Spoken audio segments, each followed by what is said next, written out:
दोस्तों, इस वीडियो में आज हम डिस्कस करेंगे मुंशी प्रेमचंद की लिखी हुई फेमस कहानी बड़े घर की बेटी। मूवी भी आ चुकी है 1989 में, बट मैंने तो अभी तक नहीं देखी है।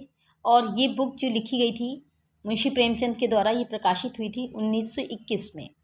तो चलिए शुरू कर लेते हैं, बहुत कम समय में पूरी हो जाएगी। और जिसने मूवी देख रखा है वो डिफ्रेंशिएट कर लेगा क्या डिफरेंस रहा इसमें और उसमें, कितनी सिमिलैरिटी है। और जिसने नहीं देखी है तो वो कम समय में इस कहानी को पूरा कर लेगा, बड़े घर की बेटी। और रियली ये एक आइडियलिस्टिक व्यू की कहानी है, तो ज़रूर हर किसी को देखनी या सुननी पढ़नी चाहिए। तो चलिए शुरू कर लेते हैं। इस समय की बात है, गौरीपुर गांव था। बेनी माधव सिंह गौरीपुर गांव के जमींदार और नंबरदार थे। उनके पिता किसी समय बड़े आदमी थे, धन की कोई कमी न थी। गांव का पक्का तालाब और मंदिर उन्होंने बनवाया था। कहते हैं इस दरवाजे पर हाथी झूमता था।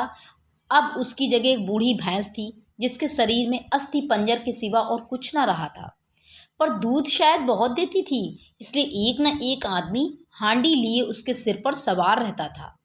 तो बेनी माधव सिंह की जो आर्थिक स्थिति थी वो इस समय कमज़ोर हो चुकी थी, लेकिन उनके पिताजी के समय वो लोग बहुत रईस थे। बेनी माधव सिंह अपनी आधी से अधिक संपत्ति वकीलों को भेंट कर चुके थे। उनकी वर्तमान आय 1,000 रुपये सालाना से अधिक न थी। दोस्तों, यहाँ पर ये याद रखना है कि ये 1921 में कहानी पब्लिश हुई है, उस समय की बात है। तो उस समय 1,000 रुपये भी ठीक ही ठाक था, लेकिन अब जब ये नंबरदार थे, जमींदार थे, तो इनके हिसाब से तो बहुत ही कम थे। ठाकुर साहब के दो बेटे थे। बड़े का नाम श्रीकंठ सिंह था। उसने बहुत दिनों के परिश्रम के बाद बीए की डिग्री हासिल की थी। अब एक दफ्तर में नौकर था। छोटा लड़का लाल बिहारी सिंह दोहरे बदन का सजीला जवान था।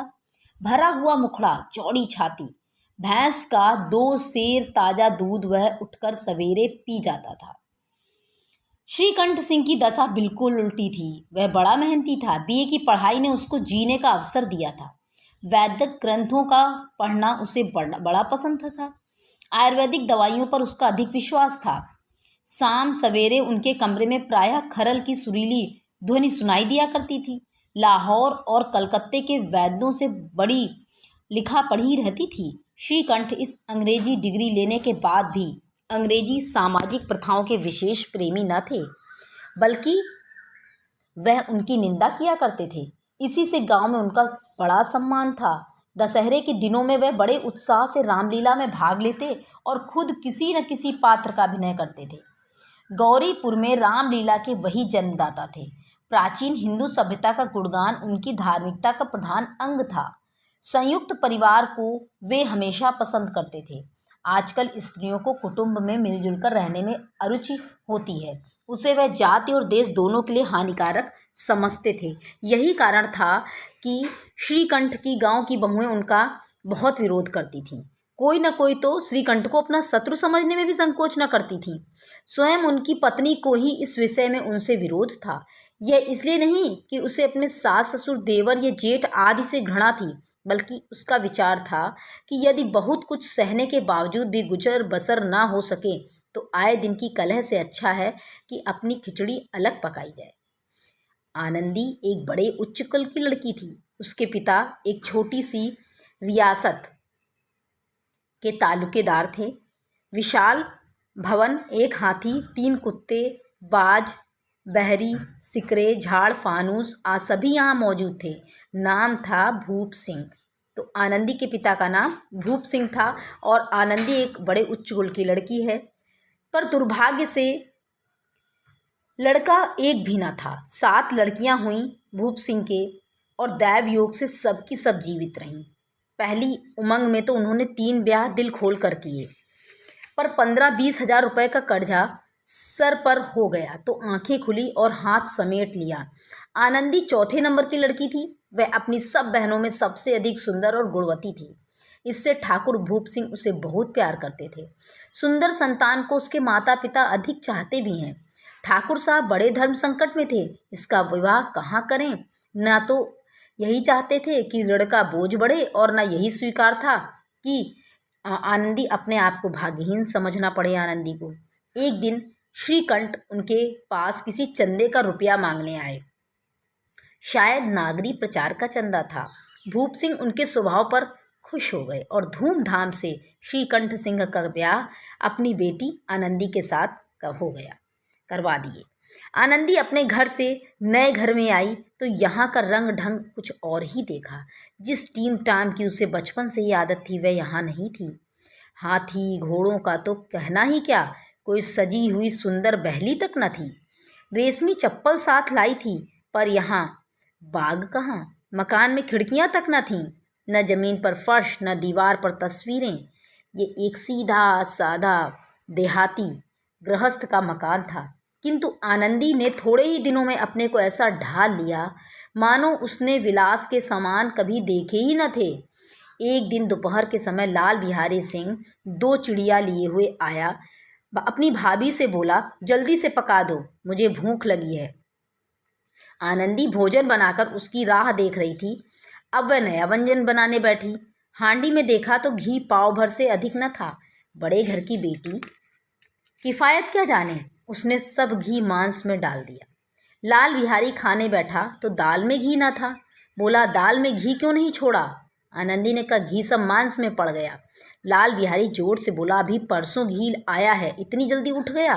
आनंदी ने जवाब दिया, आज तो कुल पाव भर रहा होगा, वह सब मैंने मांस में डाल दिया। जिस तरह सूखी लकड़ी जल्दी से जल उठती, उसी तरह भूख से बावला मनुष्य जरा जरा सी बात पर तिनक जाता है। लाल बिहारी को भावच की यह ढिठाई बहुत बुरी मालूम हुई। तिनक कर बोला, मैके में तो चाहे घी की नदी बहती हो। स्त्री गालियां सह लेती हैं, मार भी सह लेती हैं, पर मैके की निंदा उनसे सही नहीं जाती। आनंदी मुंह फेर कर बोली, हाथी मरा भी तो 9 लाख का, वहाँ इतना घी नित्य नाई कहार खा जाते हैं। लाल बिहारी जल गया, थाली उठाकर पलट दी और बोला, जी चाहता है जीभ पकड़कर खींच लूं। आनंदी को भी क्रोध आ गया, मुंह लाल हो गया। बोली, होते तो आज इसका मजा चखाते। अब अनपढ़ उजड़ ठाकुर से न रहा गया। उसकी स्त्री एक साधारण जमींदार की बेटी थी, जब जी चाहता उस पर हाथ साफ कर लिया करता था। खड़ाऊ उठाकर आनंदी की ओर जोर से फेंकी और बोला, जिसके गुमान पर फूली हुई हो उसे भी देखूंगा और तुम्हें भी। आनंदी ने हाथ से खड़ाऊ रोकी, सिर बच गया, पर उंगली में बड़ी चोट आई। गुस्से के मारे हवा में हिलते पत्ते की भांति कांपती हुई अपने कमरे में आकर खड़ी हो गई। स्त्री का बल और साहस, मान और मर्यादा पति तक है। उसे अपने पति के बल पर और पुरुषार्थ पर घमंड होता है। आनंदी खून का घूंट पीकर रह गई। श्रीकंठ सिंह शनिवार को घर आया करते थे। वीरवार को यह घटना हुई थी। 2 दिन तक आनंदी कोप भवन में रही, न कुछ खाया न पिया, उसकी बाट देखती रही। शनिवार को श्रीकंठ घर आए और बैठकर कुछ इधर उधर की बातें, समाचार तथा कुछ नए मुकदमों आदि की चर्चा करने लगे। बातचीत 10 बजे रात तक होती रही। गांव के भद्र पुरुषों को इन बातों में ऐसा आनंद मिलता था कि खाने पीने की होश न रहती थी। श्रीकंठ को पिंड का छुड़ाना मुश्किल हो जाता था। ये 2-3 घंटे आनंदी ने बड़े कष्ट से काटे। किसी तरह भोजन का समय आया, पंचायत उठी, एकांत हुआ तो लाल बिहारी ने कहा, भैया आप जरा भाभी को समझा दीजिएगा कि मुंह संभाल कर बातचीत किया करें, नहीं तो एक दिन अनर्थ हो जाएगा। बेनी माधव सिंह ने बेटे की तरफदारी की। हाँ, बहू बेटियों का यह स्वभाव अच्छा नहीं कि मर्दों के मुंह लगें। लाल बिहारी, वह बड़े घर की बेटी है तो हम भी कोई कुर्मी का हार नहीं हैं। श्रीकंठ ने परेशान होते हुए पूछा, आखिर बात क्या हुई? लाल बिहारी ने कहा, कुछ भी नहीं, यूं ही आप उलझ पड़ी। मैके के सामने हम लोगों को कुछ समझती ही नहीं। श्रीकंठ खा पीकर आनंदी के पास गए। वह भरी बैठी थी। ये हजरत जी कुछ तीखे थे। आनंदी ने पूछा, चित्त तो प्रसन्न है? श्रीकंठ बोले, बहुत प्रसन्न है, पर तुमने आजकल घर में क्या शोर मचा रखा है? आनंदी की त्योरियों पर बल पड़ गए। झुंझलाहट के मारे बोली, जिसने तुमसे यह आग लगाई है उसका मुंह झुलस दूं? श्रीकंठ बोले, इतनी गर्म क्यों होती हो, बात तो कहो। आनंदी, क्या कहूँ, यह मेरे भाग्य का फेर है, नहीं तो गंवार छोकरा जिसको चपरासीगिरी करने का भी सहूर नहीं, मुझे खड़ाऊ से मारकर यो ना करता। श्रीकंठ, सब हाल साफ साफ कहो तो मालूम हो, मुझे तो कुछ पता ही नहीं। आनंदी, परसों तुम्हारे लाडले भाई ने मुझसे मांस पकाने को कहा। हांडी में घी पाव भर में अधिक न था, वह सब मैंने मांस में डाल दिया। जब खाने बैठा तो कहने लगा, दाल में घी क्यों नहीं है। बस इसी पर मैके को बुरा भला कहने लगा। मुझसे ना रहा गया। मैंने कहा कि वहाँ इतना घी तो नाई कहार खा जाते हैं। बस इतनी सी बात पर इस अन्याय ने मुझ पर खड़ाऊ फेंक मारी। यदि हाथ से न रोकती तो सिर फट जाता। उसी से पूछो मैंने जो कुछ कहा वह सच है या झूठ। श्रीकंठ की आंखें लाल हो गईं। बोले, बस बहुत हो गया, इस छोकरी की यह हिम्मत। आनंदी रोने लगी। आंसू उनकी पलकों पर रहते हैं। श्रीकंठ बड़े धैर्यवान और शांत पुरुष थे। शायद ही कभी गुस्सा आता था। स्त्रियों के आंसू पुरुषों को भड़काने में तेल का काम देते हैं। श्रीकंठ रात भर करवटें बदलते रहे। गुस्से के मारे पलक तक नहीं झपकी। सवेरे अपने पिता के पास जाकर बोले, दादा, अब इस घर में मेरा निवाह ना होगा। अनेक झगड़े कई बार श्रीकंठ ने सुलझाए थे, पर आज उन्हें स्वयं ही वे बातें अपने मुंह से कहनी पड़ी। दूसरों को उपदेश देना भी कितना सहज है। पिता बेनी माधव सिंह घबरा उठे और बोले, क्यों।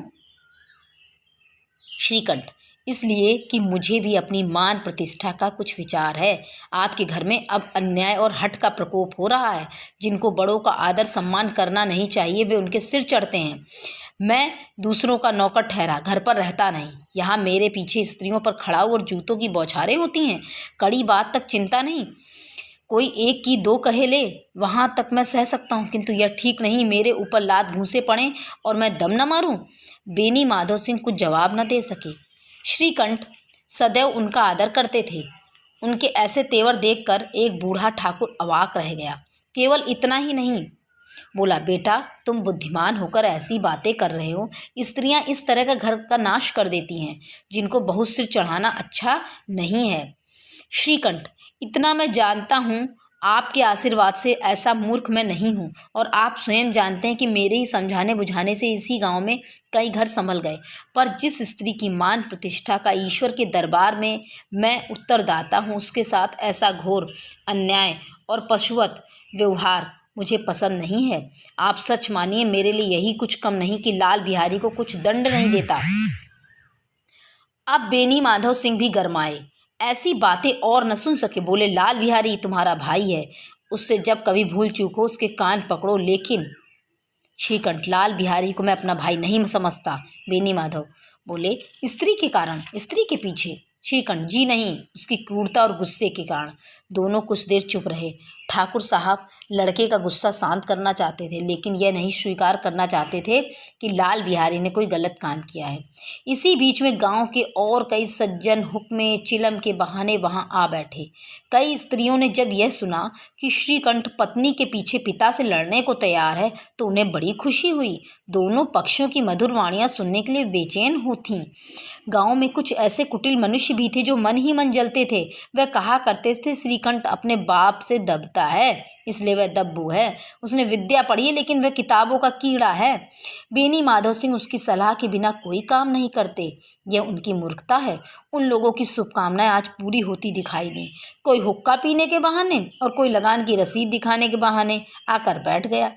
बेनी माधव सिंह पुराने आदमी थे, इन भावों को ताड़ गए। उन्होंने निश्चय किया, चाहे कुछ क्यों न हो, इन लोगों को ताली बजाने का मौका न दूंगा। तुरंत कोमल शब्दों में बोले, बेटा, मैं तुमसे बाहर नहीं हूँ, तुम्हारा जो जी चाहे करो। अब तो लड़के से अपराध हो गया है। पढ़ा लिखा इलाहाबाद का BA पास इस बात को न समझ सका। उससे अपनी बात पर अड़ने की आदत थी। इन हथकंडों की उसे क्या खबर। बाप ने जिस मतलब से बात पलटी थी वह उसकी समझ में ना आया। बोला, लाल बिहारी के साथ अब इस घर में नहीं रह सकता। बेनी माधव, बेटा, बुद्धिमान लोग मूर्खों की बात पर ध्यान नहीं देते। वह बेसमझ लड़का है, उससे जो कुछ भूल हुई तुम बड़े होकर क्षमा करो। श्रीकंठ, उसकी इस गलती को मैं कदापि नहीं सह सकता। या तो वह घर में रहेगा या मैं ही। आपको यदि वह अधिक प्यारा है तो मुझे विदा कीजिए, मैं अपना भार आप संभाल लूँगा। यदि मुझे रखना चाहते हो तो उससे कहिए जहाँ चाहे चला जाए, बस यह मेरा आखिरी फैसला है। लाल बिहारी सिंह दरवाजे की चौखट पर चुपचाप खड़ा बड़े भाई की बातें सुन रहा था। वह उनका बहुत आदर करता था। उसे कभी इतना साहस ना हुआ था कि श्रीकंठ के सामने चारपाई पर बैठ जाए या कुछ खा पी ले या पान खा ले। बाप का वह इतना मान न करता था। श्रीकंठ का उस पर अधिक स्नेह था। अपने होश में उन्होंने कभी उसे घुड़का तक नहीं था। जब वह इलाहाबाद से आते तो उसके लिए कोई न कोई वस्तु अवश्य लाते। मुकद्दर की जोड़ी उन्होंने ही बनवा दी थी। पिछले साल जब उसने अपने से ड्योढ़े जवान को नाग पंचमी के दिन दंगल में पछाड़ दिया तो उन्होंने खुश होकर अखाड़े में ही जाकर उसे गले लगा लिया था। 5 रुपए के पैसे लुटाए थे। ऐसे भाई के मुझ से आज ऐसी बातें सुनकर लाल बिहारी को बड़ा दुख पहुंचा। वह फूट फूट कर रोने लगा। इसमें कोई शक नहीं था कि अपने किए पर पछता रहा था। भाई के आने से एक दिन पहले से बेचैन था कि देखूं भैया क्या कहते हैं, मैं उनके सामने कैसे जाऊंगा, उनसे कैसे बोलूँगा। उसने समझा था कि भैया मुझे बुलाकर समझा देंगे। इस आशा के विपरीत आज उसने पाया वह मूर्ख था, परंतु उसका मन कहता है कि भैया मेरे साथ अन्याय कर रहे हैं। यदि श्रीकंठ उसे अकेले में बुलाकर 2-4 बातें कह देते, इतना ही नहीं 2-4 थप्पड़ भी लगा देते तो शायद उसे इतना दुख ना होता। पर भाई का यह कहना कि अब मैं इसकी सूरत नहीं देखना चाहता, लाल बिहारी से सहा न गया। वह रोता हुआ घर आया।